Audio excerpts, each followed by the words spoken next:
all wished. And the American president, the US president, talked to the Russian side, and Putin promised to Donald Trump that we would get the document, they would provide the document before the meeting to the Ukrainian party, to the Ukrainian side. And it is very important, Mr. Donald Trump personally said that if you provide it, as he said, it should be doable. That's his own words, doable. The deliverable should be doable. And we wanted it to be delivered before the meeting, for obvious reasons. In my opinion, and my opinion coincides after the perusal of this document, we understand why they failed to provide it before the meeting, because they understood it was an ultimatum, and neither the Ukrainian side or anyone at all. This is an ultimatum. This is not a memorandum of any kind of understanding. MOU is supposed to be bilateral, not unilateral, or somebody just claiming and presenting demands. So we cannot call it a memorandum. This is an ultimatum of the Russian side imposed on our side, right? Well, in our opinion, my personal view is that they failed to provide it because they did not want it to go public, because Ukraine would have been in a position not to come to the meeting, not because we don't want to, but that would make the meeting pointless, would have made, and you know, they, it's like cheating, you know. And cheating,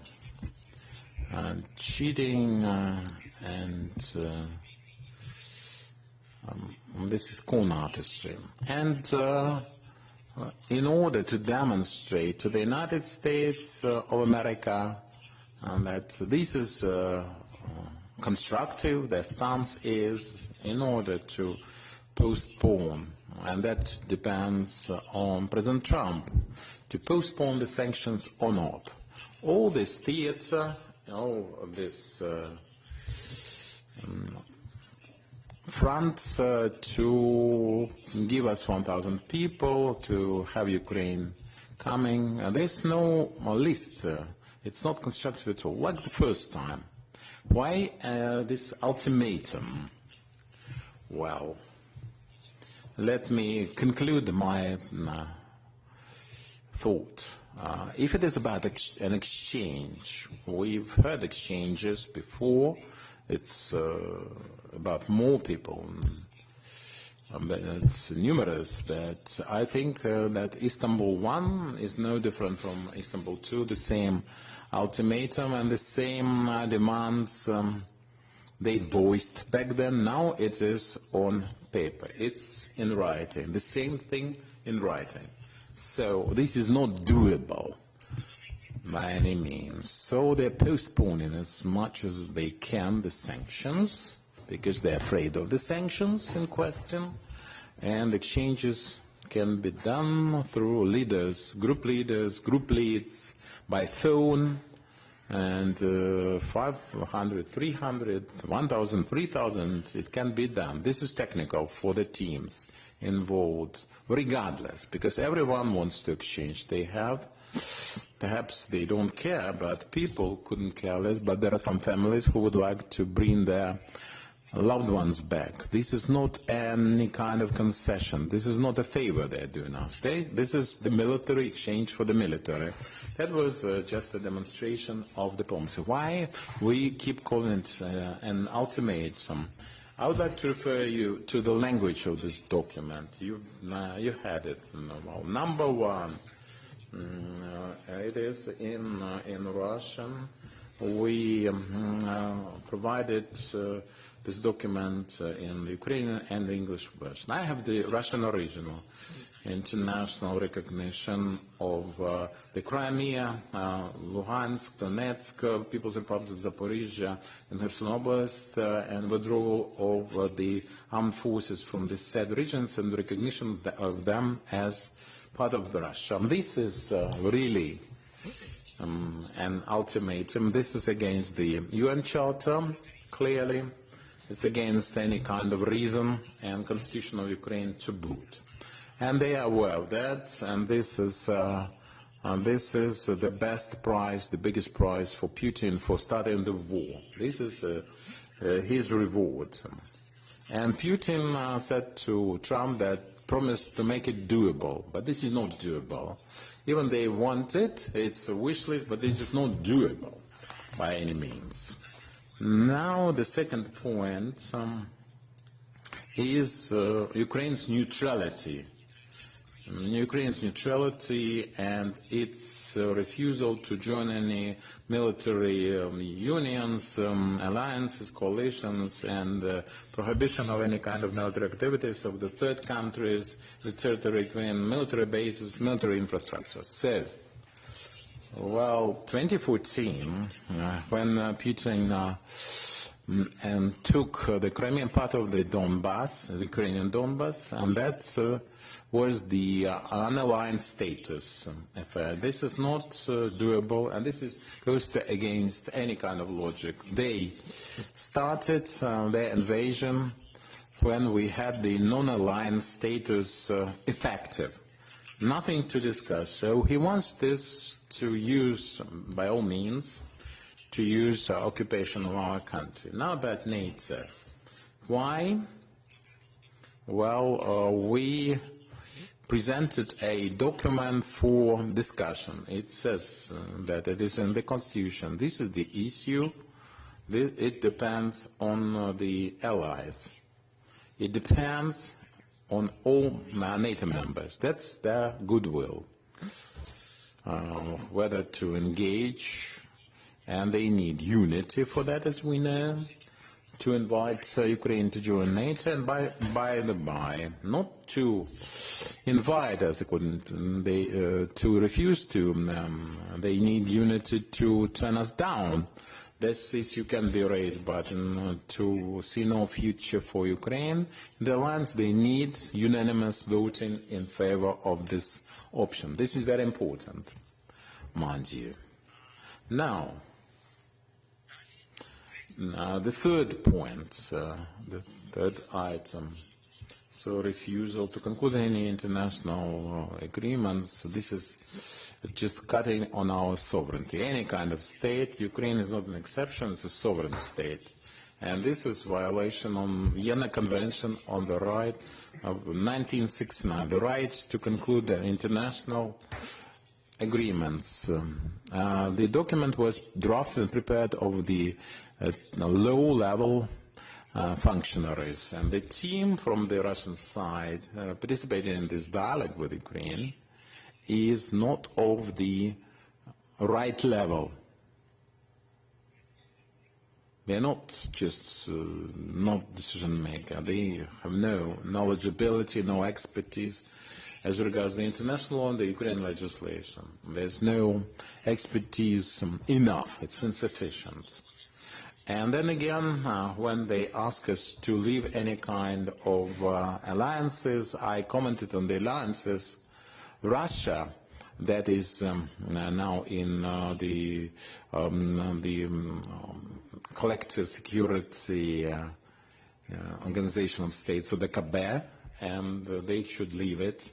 And they have some alliances with Iran and North Korea, so it is very strange indeed. It's again an ultimatum. I'm not discussing all the items here. The neutral and nuke-free status of Ukraine, nuclear weapons-free,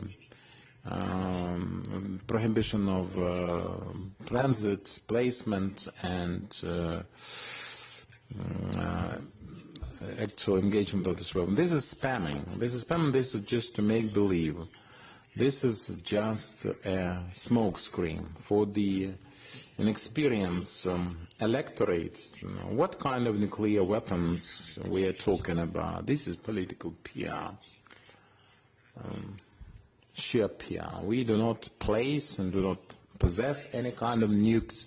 And fortunately, in this case, and you know why we don't have, because We actually had in 1994, we became a party to the agreement for non-proliferation of the nukes, and we cannot deal in nukes, and the status is known, that of Ukrainians.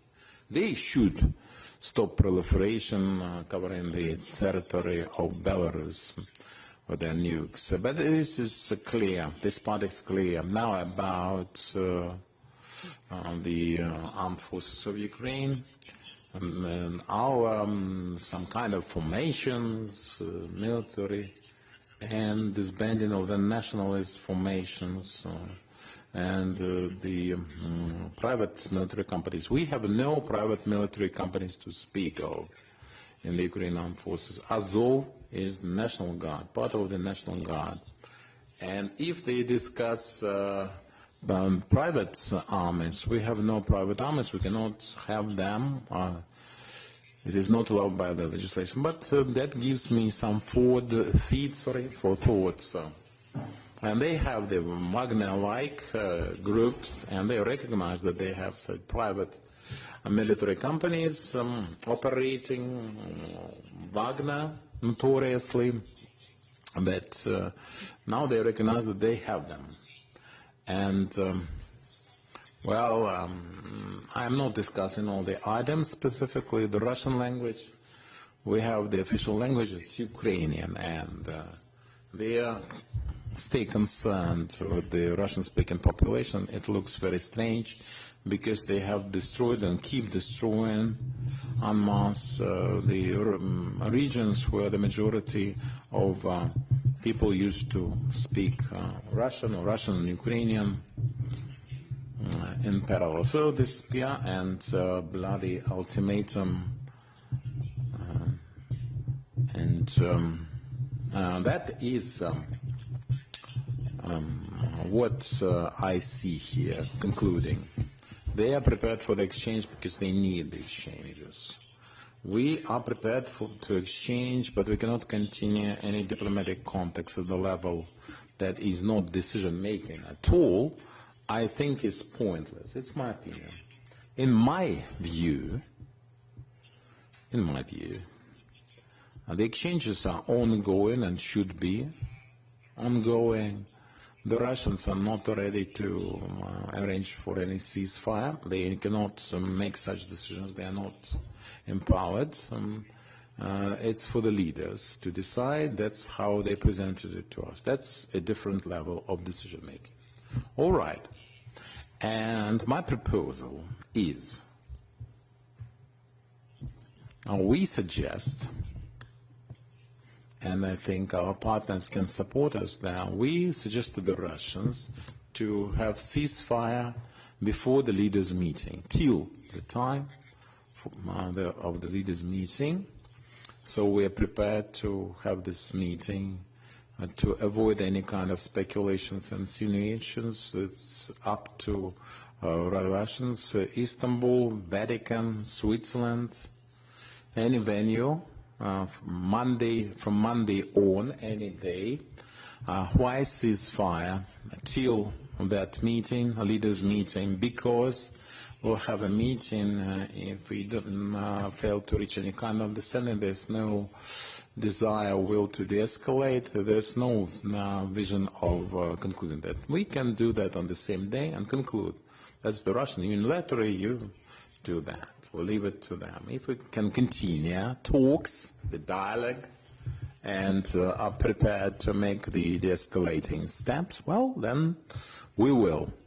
Ceasefire with American monitoring, the U.S. Safeguards of mediation. And if they do not want a long ceasefire, we can have a meeting any day, starting from tomorrow, and can have arranged. I'm available for the meeting. 1, 2, or 3 days, the ceasefire they wanted the Easter, great victory is there on the 9th of May, and they can all arrange for this win-win with the ceasefire. However, President Trump would support it, and President Erdogan would like to have this four sides, him, Donald Trump, myself, and Putin. We are ready for this meeting any day. Well, that's it from me. Dear colleagues, first about the items covered. So put your questions, but first introduce yourselves. Natalia Kushniba, ABC News. Mr. Zelensky, having read this memorandum, this is an extended version of 2022 without denazification and demilitarization. There's a notion, but essentially there. So what's the difference between the two versions? I don't see any, almost none. I can see that there are certain changes in the language for the ultimatums in question. And basically the essence, the gist, the spirit are the same. There are some additional spheres, edits where they would like to physically, they wanted to destroy the leadership originally. Now it's about electoral processes, but I don't see any change essentially. Some changes in approaches. Why? There's less, insufficient pressure on the Russian party. Some operations make the rhetoric of the United States more vigorous because they said that we had no cards on our hand. Now it is a bit softer. It's a bit mitigated. I'm being cautious about this. Our team is in the States right now. And the atmosphere has changed. Now, today we expect a big Senate briefing in Senate. Vice Prime Minister Yulia Sviridenko, my head of office, Mr. Yermak, Mr. Boyev, Deputy Minister of Defense, my envoy for sanctions, and the advisor in military matters. All sanctions, children abducted, the battlefield situation, special ops, it's all included, it's all in one package being presented to the Senate, and we hope that the Senate will commit themselves to the sanctions and actually engage them. It was all caused by the Russian aggression in the first place. There was certain mitigation on the U.S. part for the conditions, and the American side said originally that without ceasefire, without agreement to have the ceasefire, the sanctions would be employed. We have demonstrated that we are ready. The Russians have demonstrated that they are not ready for any ceasefire. And they demonstrate that vocally. It's not in the winds, it's not behind any kind of curtains or closed doors. It's open, it's in the open, and we insist on sanctions, and all are asking for it very insistently. You comment on the memorandum. And this is just a make-believe. This is not this is more smoke screen, not. And the Russians speak to that effect. In your opinion, why our partners, the U.S. partners, fail or seemingly fail to understand that? I think some of them do understand. Some of them don't. Well, I think the Americans are intelligent people. Some of them are just not willing, in particular, to notice certain things. Some of them are prepared and quite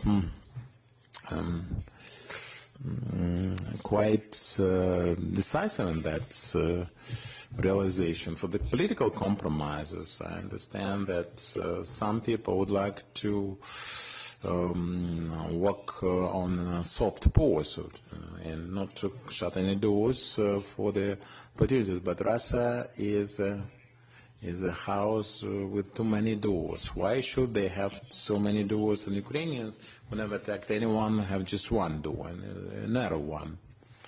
Well, and we would like to for everyone to see, well, the more and more people in the United States, I mean the leadership, more and more people can see what Russians really want. They want to keep procrastinating, postponing with the make-believe diplomacy without any serious solutions and decisions, just to postpone the sanctions, suspend the sanctions, and keep advancing, occupying the Ukrainian territories. That's what they want.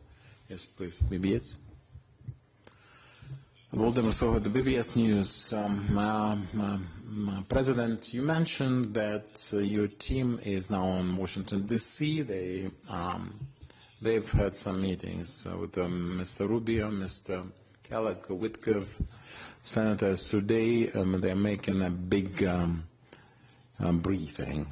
But we understand that the Senate, they're already 80% ready and have enough votes to impose the sanction, but there's no political will on the part of the President Trump. So how can this briefing actually help this situation? Perhaps you are in contact with the President for the sanctions to be promoted and supported. And you said that you suggest ceasefire with the U.S. monitoring and mediation. Can you elaborate on that?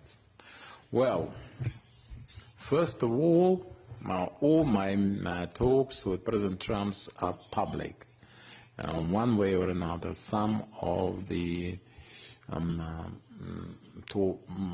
meetings are not public in certain aspects and certain points, but we are always meeting openly. Now talking about the other levels of U.S. management, let's say. Some of the discussions are not public. There are plenty of them, quite enough, and they all are supposed to bear fruit before they are made public.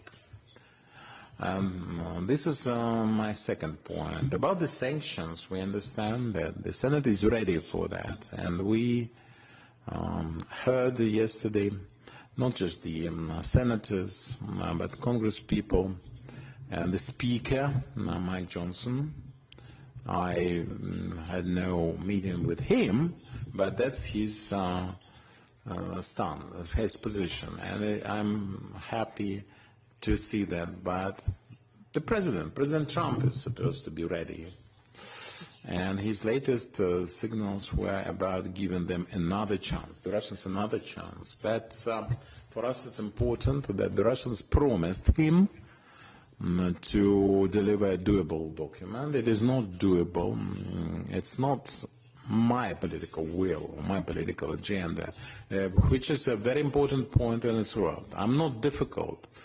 I'm not easy, but there's the legislation I cannot actually bend. This is not about advocacy. This is not an advocacy campaign or lobbyism. This is the international law, the Constitution of Ukraine. So we have what we have. We have this legislative foundation. That's why it is important for us to be consistent in our steps, all of us. I am in favor on consistency suggested by the U.S. side. Ceasefire or sanctions. That's the dilemma. We didn't want any sanctions against us, so we choose ceasefire. The Russians don't care, I suppose. So then, sanctions for them. And your second point, the ceasefire that you offer, it should be with the U.S. monitoring and mediation. Well, in any case, if we decide upon ceasefire, and the main point is who is to guarantee, who is the guarantor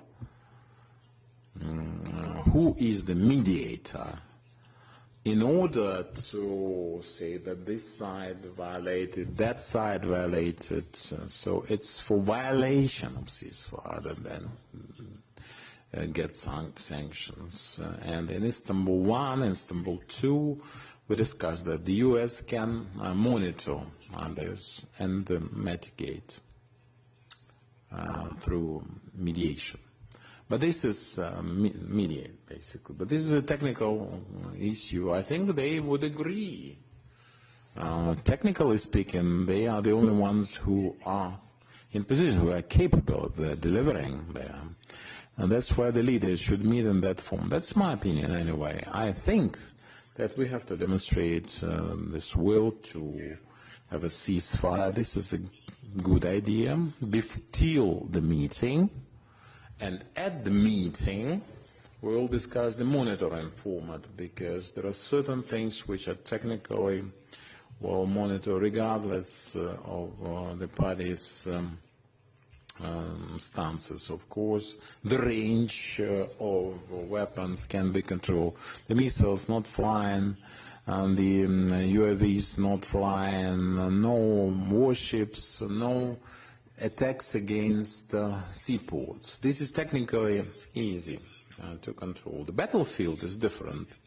It's more difficult, and we need some technical mediation for the battlefield, monitoring for fairness, for avoiding any kind of accusations coming from any side.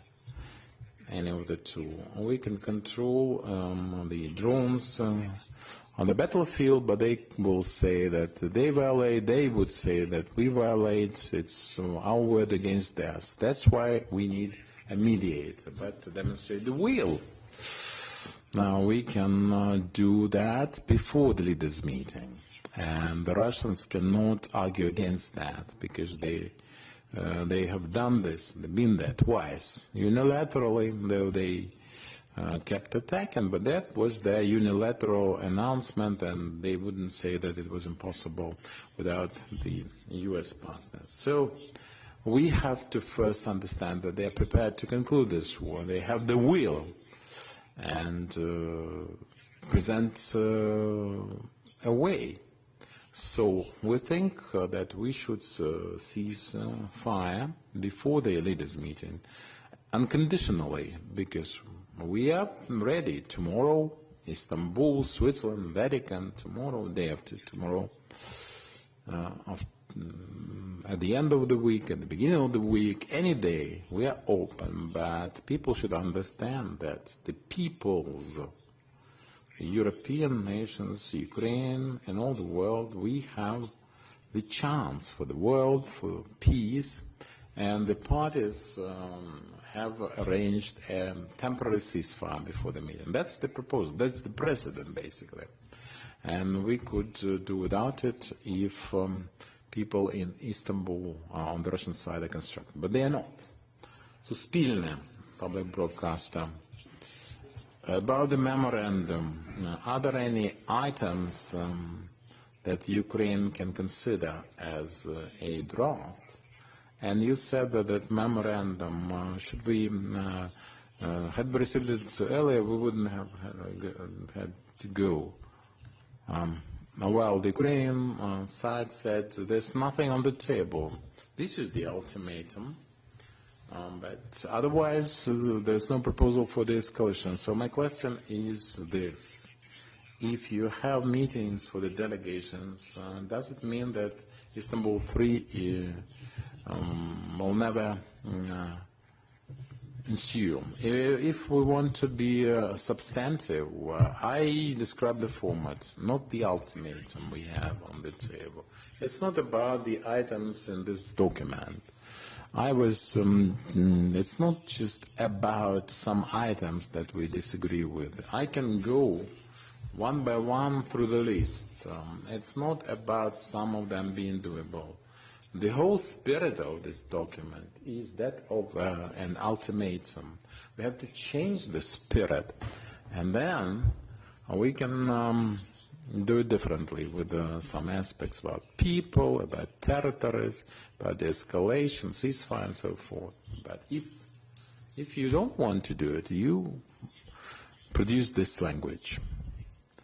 Well, if you want to be liked by the very radical part of your society, I'm talking about the Russians, of course. If you want to be liked by them, give them this kind of language, and then promulgate it through TASS or whatever agency. But I'm not sure whether that can satisfy the radicals in the Russian society.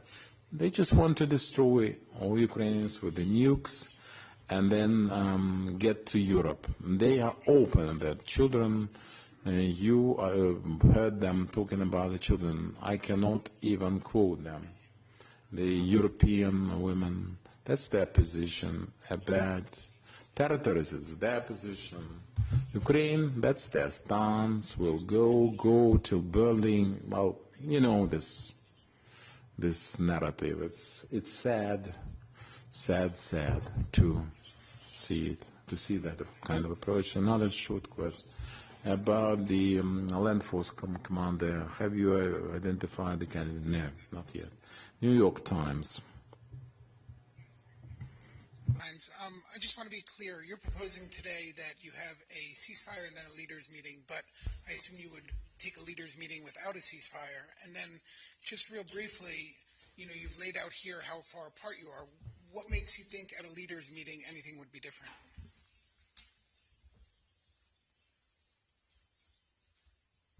My opinion, if we will have a ceasefire, this short one, before leaders, I think that this is, first of all, this is a mood and spirit of the meeting will be that we are speaking about peace or we're beginning from the war. This is the first. This is about the escalation. The second point, if leaders are coming, if leaders have meeting, all of us want, I think, to have some successful their nations. Any kind of success, big or small, but in any way it will be a step forward to peace. If we can decide lasting or a long ceasefire until we will make the document, which will not be ultimatum, will be document, this is good.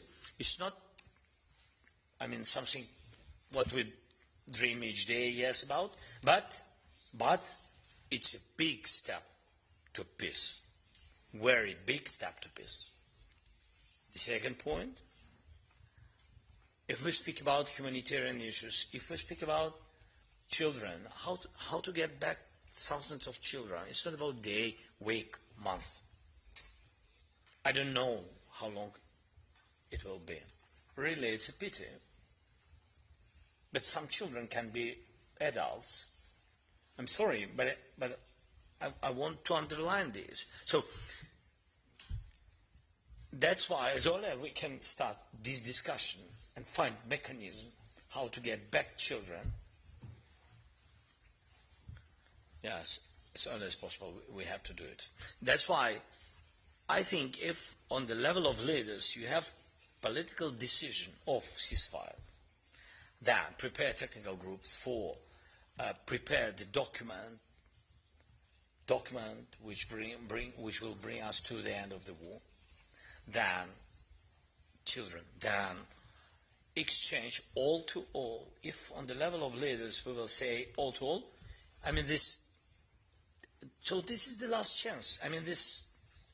Nobody else will decide, and nobody can say I need consultations with other guys or something. No, on the level of leader we decide. It's mean that we can have some success, even some success, and I think this is possible. Of course, if United States will stay strong, and if Russia will be ready for some steps to peace. I'm not, because they are not ready for peace. I think so. But I shared it in September with President Trump.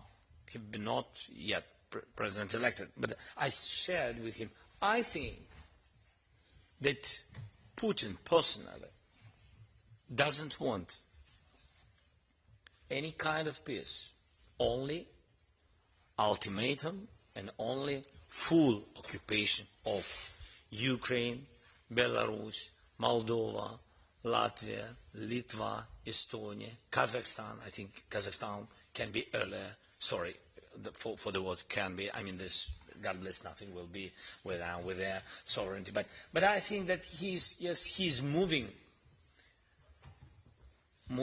this way, and also Poland, and also I spoke with for example, the new president of Romania. I said to him, so what does it mean, occupation of Ukraine? Everybody understands that it's occupation of Moldova. Immediately they stay on the borders with Romania. Immediately. I mean, so it will be very quick. So that's it. That's what he wants. That's why we don't need to wait from Putin, especially from his person. We don't need to wait the time when he will be ready for the peace. And from him, we can't wait for his initiative moving to peace. We just have to pressure on him, and maybe we will get peace. And we are very close to this with sanctions and etc. But we need unity in it and joint position. Just to be clear, so could there be a leaders' meeting without a ceasefire, or in your mind, or that would be not really serve a purpose? Could you still have a leaders' meeting without the ceasefire? Yes, it can be. It can be. Yes, again, so we are. I don't want to be very flexible with the ceasefire, because it's a real. I mean, this is a possibility, and big possibility. Because between us, for President Trump, but it's not a secret for him, ceasefire is the end of the war.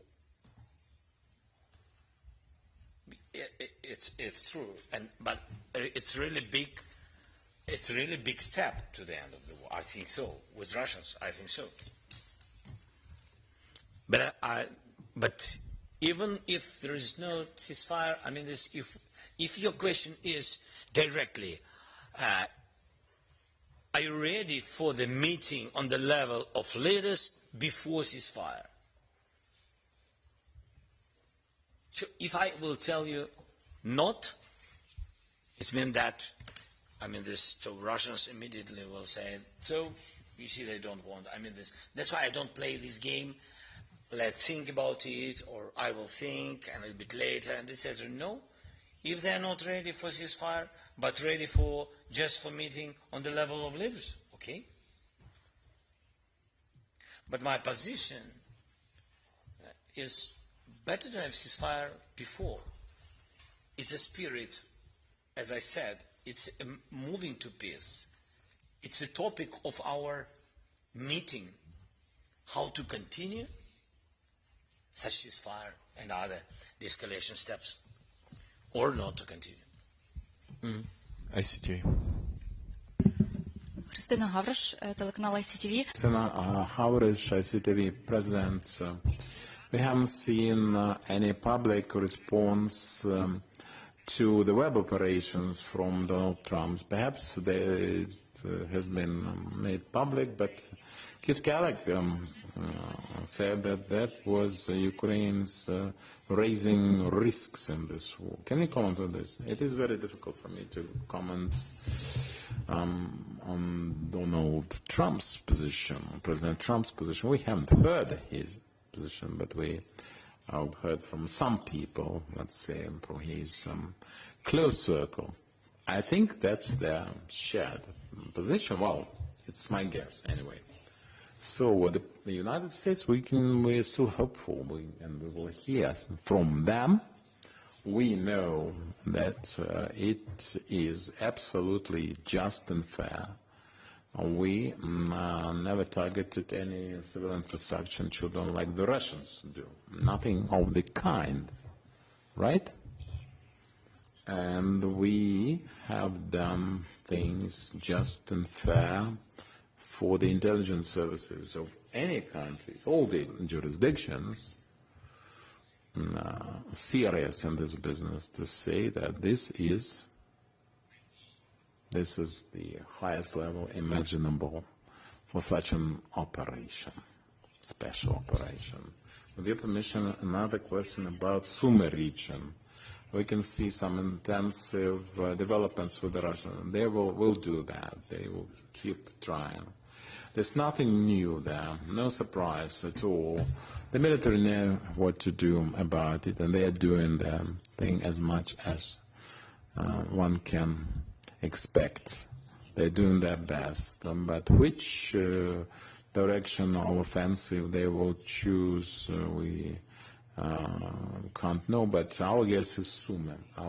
But also the east, Zaporizhzhia, Kharkiv, right, that it's all Sumy now. That was the idea. It's not a new operation. This is another wave of attack and advancement. They have no success. There are some developments, but there's this gray area, or a gray war zone. You know that some settlements are devastated, not overnight. It's a lengthy process, but they're doing that. The war attrition, they are doing that, and we know about that and trying to oppose. So they wanted to make a bigger operation, have a bigger scope. They want to occupy Sumy, Kharkiv regions. That's their wish. First, they decide to attack along all this line, but then they decided that Sumy was enough to control, to ruin, and some other towns 3 to 40 kilometers from the border. Then they decided to reduce that to 7 to 10 kilometers because they have no force for that. Well, just take my word for it. There are no good reasons. They're just not capable. They have no capabilities and capacity. That's the only impediment. That's the only showstopper. So diplomacy is supposed to work, but you can see that we can talk about talking, and it will all go into talks, all the peace. Talk to this medium, to that network, take former CNN and Fox News anchors. It's not about Republican and Democratic, Republicans versus Democrats. There are people that are on the pay, and they are using the smoke screen, and they are channeling that, converting that all into the talks of that kind. But their principal message is to demonstrate that Ukraine does not want peace. Ukraine is losing the war, and we have to do everything possible for the U.S. to leave the negotiations, not to impose any sanctions. Well, these are the principal things they want, to stay vis-à-vis us without any interference on anybody's part, to be able to impose the ultimatum. CNN, please.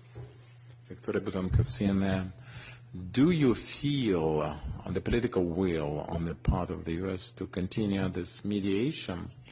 And just how much political will can we have in Russia, or expect in Russia, for the U.S. to stay in this mediator's seat?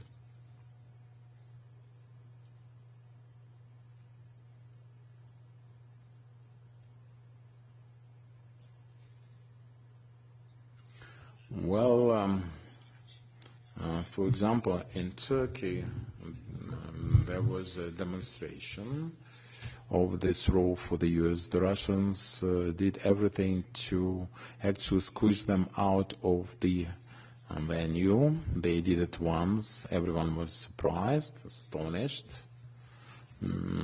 absolutely astounded. So it wasn't really nice. And we all went there because of the Americans on their urge, and they actually encouraged us to do that, to introduce some general approach. But the Americans all of a sudden were squeezed out of that by the Russians. The Russians were very offensive about that, and the ultimatum, that was in the pipeline with them. That was on the agenda they have. And quite frankly, they are not happy with the Turkish mediation, to tell you the truth. Why? Because here is how it happened. With the Turkish mediation, our first meeting in Istanbul was, then first they got rid of the US. And there was no representation. If you compare the level of representation that time and this time, nobody. Back then, everyone was much more constructive, and then they saw what Russians had in mind. Then Turkey gave the floor to the Russians in Istanbul. That is important. Why? I have no claims against that. I don't blame the Turkish side, but we have to understand the story. The Russians, well, were given the background information, going back to Peter the Great of theirs, well, trying to win the time, and then say, well, we have the talks, we have the exchange, all right, we've done that. The second time, the Turkish party gave the floor to us, and that was right, that was fair, and we got down to business. And then the Russian brought us back into this historic background. The Russians, according to our information, are very unhappy with the Turks, the Turkish conduct in that situation, you see. That's because they feel like gods. We've had almost an hour, 3 questions, you and Bloomberg. Katerina Denisova, Kyiv independent, at which stage, President, you have talks with the US for procurement of the US weapon systems, and how can this mechanism become doable and workable? The agenda of our team's meeting with the US team today and yesterday, for that matter, was as follows, is as follows. The mineral deal situation, this progress report, and we understand that this is a positive thing, and from the US side, and there will be this meeting with the Vice Prime Minister. Sverdenko will have a meeting with the Secretary Bessent on this free trade agreement between Ukraine and the US. She will present all our suggestions for the mineral deal to Secretary Bessent, and for the free trade agreement as well. The second item on the agenda, there are 2 agreements as the first item, the mineral deal and the free trade. Deputy Minister Boev of Defense and Police, they will together present this agreement that I'm discussing with the Europeans for potential funding to be provided, because it's a serious one. And we'll know what we can achieve after that meeting. The 2 items. The third item is very important. It's about sanctions, because some sanctions are active, some are not active, and this should be presented to the Senate, and we should present this impact report for their proposals. And then there's another important thing, and we demonstrate the Lindsey and Graham from the Senate, the sanction package, and Ursula and the von der Leyen and the European leaders. This is a twofold package, and it's important from both sides. And, well, these are the principal things. What do you expect in this defense deal? Well, my proposal is as follows. We have the money not yet disbursed. Some remain there. We don't need, well, nothing, no additional funding needed. That was all voted by the Congress last year. We would like to use that money, but we can demonstrate that we can do that, use that money, or have separately the defense deal, and President Trump likes deals. For us, it's a win-win situation. Possibly the important items on our defense shopping list. And the principal things, the weapon systems, the numbers. Well, I don't see, quite frankly, any big challenges in that department, because we want to get the weapons, let's say, Middle East representatives would buy, and even more buying from the U.S. arsenals and the American weapon systems. Well, it's not anything out of the usual. This is a normal thing to happen. Bloomberg, last question. Bloomberg, Saponova, Oles Saponova, coming back to this leaders meeting without ceasefire as an option. For how long are you prepared to wait for the Russian signals that they are preparing this meeting? Are we talking weeks, a month, or whatever? And how much time, or what's the timeline and the deadline in your book, even for Donald Trump to sign off the sanction package without looking for excuses to postpone its coming into effect? The way I see it is this. I think that if there is no position on the ceasefire, no preparedness, the sanctions should be imposed. Even if they don't want, clearly don't want to finish this war. The Americans say that this is too much to ask for, and that was their language they offered. That was their message. And we say, all right, if the compromise is in no ceasefire and sanctions, it's clear. I'm answering your colleague's question. Are you prepared to have a meeting of leaders without any sanctions? I'm prepared to do that, but the sanctions should follow. Are we ready to meet without ceasefire? No. Yes, but no ceasefire, hence we have sanctions. And that actually reduces any positive expectations from the meeting, question. So that was my proposal. Basically, it seemed to me that the Russians could demonstrate now ceasefire.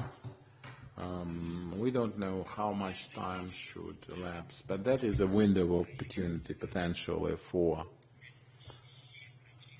well, some other reasons to postpone the sanctions. Perhaps I'm trying to help all the parties involved as much as they can, but, well, there will be some logic in it.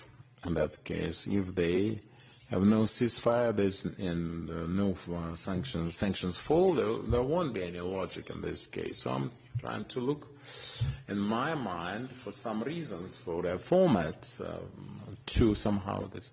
But for how long I am prepared to wait? I'm very patient. I'm ready to wait for as much as it takes. What else can we do? Ceasefire could have happened before the operation in question, but no operation would then have followed. That And that does not mean that we, in parallel, we're not doing anything but just sitting on our hands. We are waiting, but we are working on ceasefire. Yes, ceasefire is ceasefire.